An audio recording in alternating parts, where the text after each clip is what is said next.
What difference does it make? The moon and the sun are electric in nature. We live in this electrical system where the sun is the cathode, the moon is the anode, the salt water carries the current, and the land is the salt bridge of this battery system. And so when the moon and the sun are circling around, they're leaving an electromagnetic wake. And that electromagnetic wake is what causes storms in the south and the north to rotate in different directions. And it's also affecting the tides. But the tides, there's a lot to the tides. I have a playlist of videos on tides, and there's all of these crazy nodal points on Earth where the tides do their own thing. Very strange. Has nothing to do with the gravity of the sun and the moon.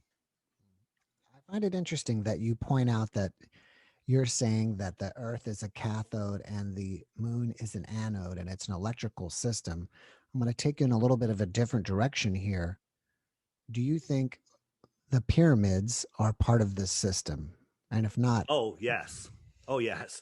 So you know that I used to be in the solar power business, and scientists don't know how solar panels work. They have a theory that a photon is knocking out a boron molecule, and then the boron molecule moves and an electron fills in and it creates this current. It's nonsense. It's just a theory. They can't figure out how they work. So where do we get them? That's a whole nother story.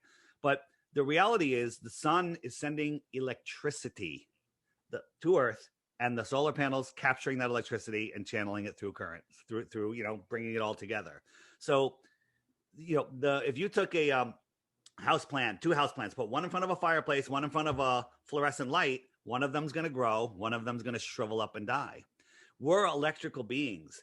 This Earth is electric. The ground has a negative charge to it. Testable, provable scientifically. The ground has a negative charge. When you move off the ground, the higher you go, the more voltage there is in the air.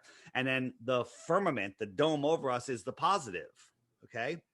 So we're in this crazy electrical system where there's free energy. I'm sure you know about Tesla and all of the free energy from the world's fairs and whatnot.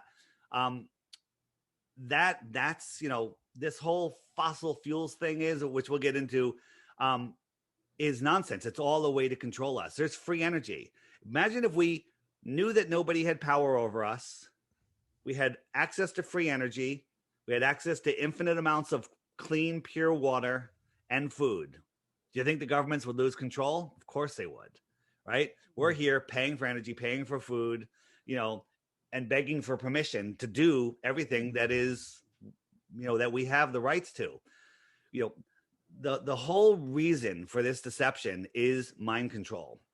If I put a fence around your town or your state or your country and said you can't go beyond it, you're not going to be happy about that. So they put us in a prison without walls. It's a prison for our mind called the globe, right? Just like in the Truman show, Truman said he wanted to explore the world, and the teacher goes, "There's nothing else to explore, Truman." She pulls down the map, right? Because we're on this globe. Mm-hmm. Right.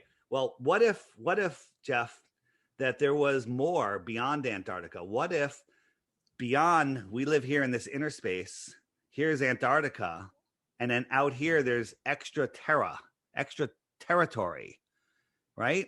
Extra territory in this outer space. Well, somebody comes to visit. I would say an extraterrestrial came from outer space. But in reality, it's right here across the Earth plane. Maybe there's even more rings, right? You go out and there's more, and there's a different sun and a moon out here. Some people say that Mars is a sun out here and Venus is the moon. Venus has phases just like our moon. And out here is Saturn, the sun, and Jupiter, the moon. Okay. And there could be more advanced civilizations living in the outer space because we tend to migrate outwards with technology and time. That's a whole nother thing. Here's a map that was discovered, a Japanese map, and it was in the New York Journal, which is now the New York Times, showing all of these extra continents beyond Antarctica. What if we all knew that this existed and there's other worlds out here that weren't under tyrannical control, if I say so? Do you think people would be like, I'm out of here, I'm leaving?